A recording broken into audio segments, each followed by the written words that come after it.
السابقون الأولون من المهاجرين والأنصار والذين اتبعوهم بإحسان رضي الله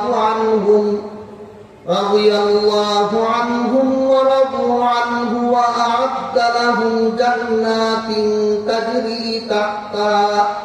تجري تحتها الأنهار خالدين فيها أبدا।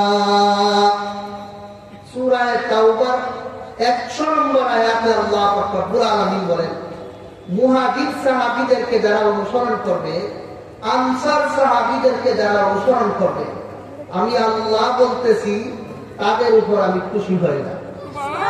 আমি আল্লাহ বলতেছি তাদের জন্য জান্নাত তৈরি করে রাখবো। ভাইরা আমার, তাইলে বলুন, মাযহাব কি খালি মুহাজিরদের মধ্যে ছিল না আনসারদেরও?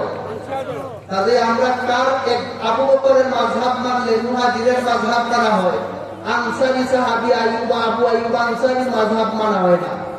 আমরা যদি হযরত আয়েশা রাদিয়াল্লাহু তাআলা আনহার মাযহাব মানি, তাহলে উবাদা ইবনে সামিত তার একজন সাহাবী, যায়েদ ইবনে সামিত তার একজন সাহাবী, এদের মাযহাব মানা হয় না।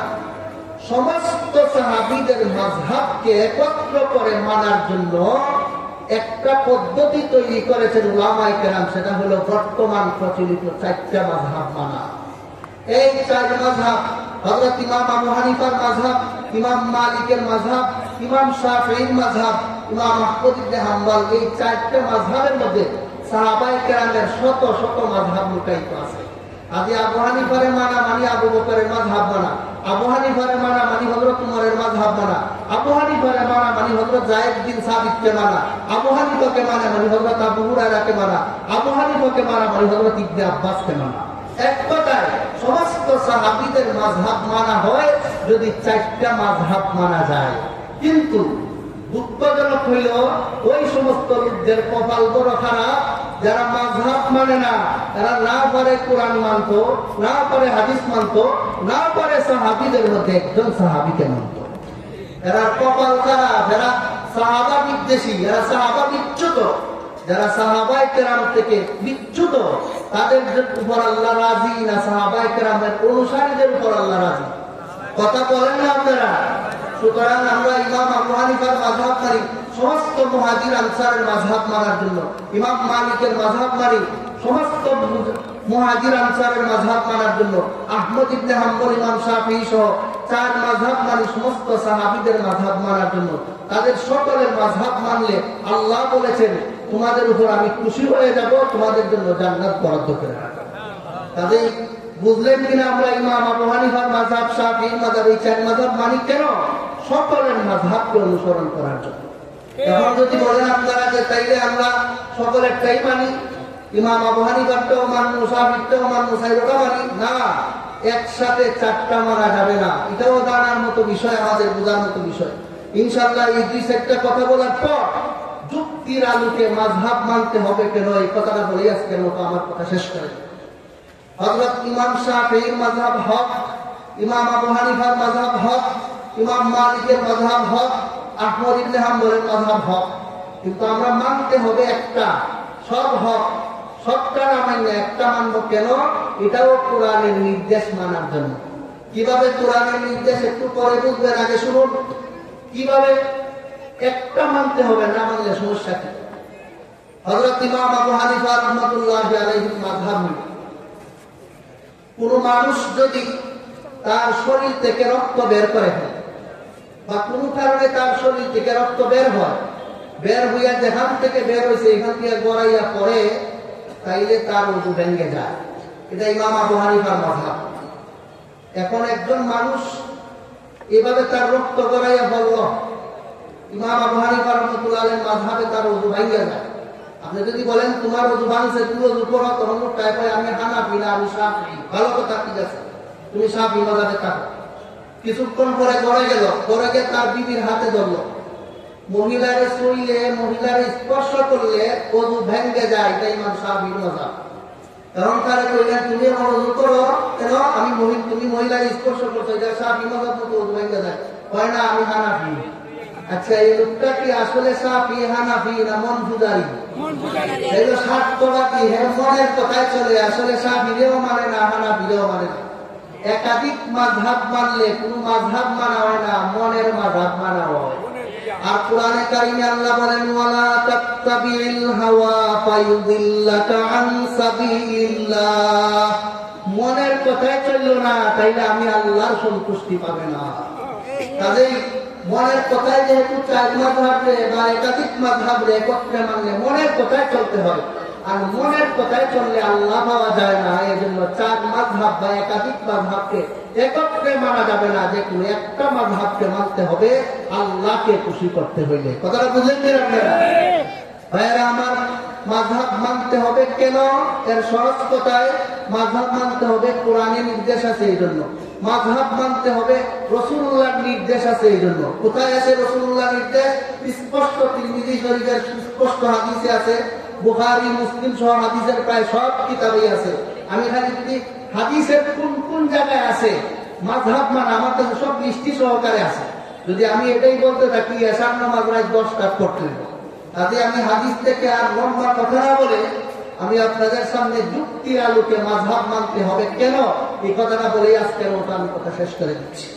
ভাইয়েরা আমার, একজন মুসলমানের ইসলাম মানতে হলে দুই অবস্থা, হয়তো তুমি মুস্তাহিদ ইমাম হোক, নাইলে একজনের মাযহাব মানো। এর বাইরে ইসলাম মানার কোন বর্তমানে ব্যবস্থা নাই।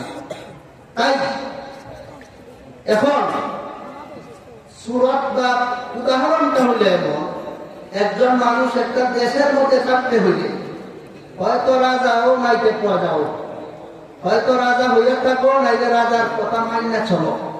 যে উত্তর রাজাও না প্রজাও না, রাজারে মানেও না, তারে কয় রাষ্ট্রদ্রোহী। আপনারা কি বলেন?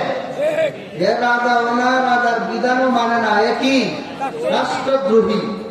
এই লোকটা যেভাবে রাষ্ট্রদ্রোহী, ঠিক তেমনি ভাবে যে মুস্তাহিদও না, মাযহাবও মানে না, সে ইসলাম ধর্মের বিদ্রোহী।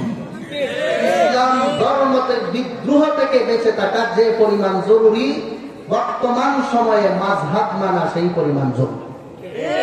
আমার বিষয়টা না বুঝলে আরো সহজে বুঝুন।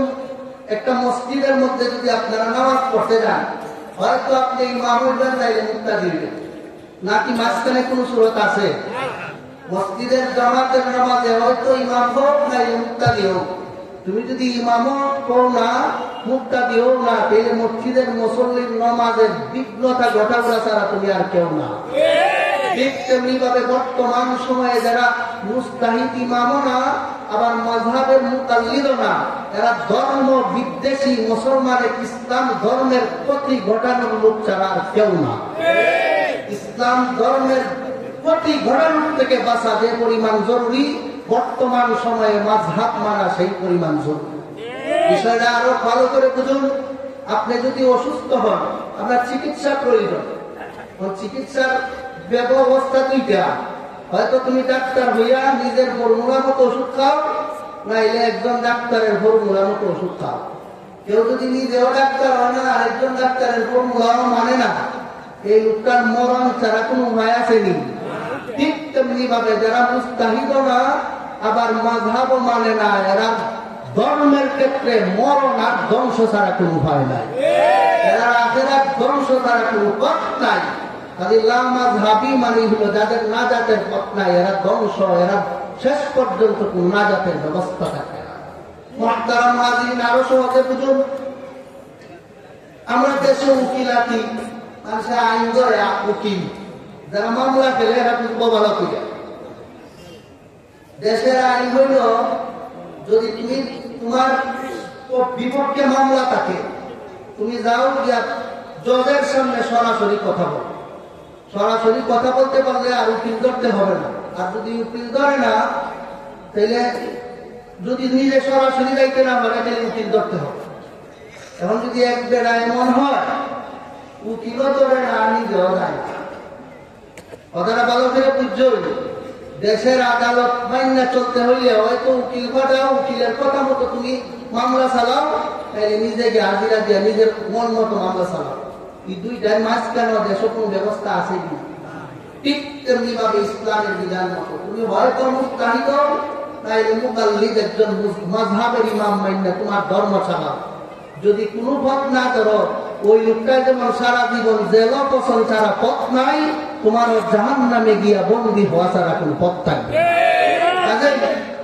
জাহান্নামের জ্বলন্ত আগুনে বন্দী হওয়া থেকে বর্তমান সময়ে আমরা নিজের জন্য যে পরিমাণ জরুরি মনে করি, মাযহাব মানা প্রত্যেকটা মানুষের জন্য বর্তমান সময়ে সেই পরিমাণ জরুরি। কথা কোন বুঝলেন না? মাযহাব মানতে হবে কেন? এক কথায় মাযহাব মানা ছাড়া বর্তমান সময়ে কোরআন হাদিস মানার কোনো পথ নাই। কোরআন হাদিস না মানলে মানুষ জান্নাতে যেতে পারবে না। জান্নাত পাওয়ার যে পরিমাণ বর্তমান সময়ে জরুরি, প্রত্যেকটা মানুষের জন্য, মুসলমানের জন্য মাযহাব মানা সেই পরিমাণ জরুরি। মাযহাব নাই যা জান্নাতে যাওয়ার পথ নাই তা।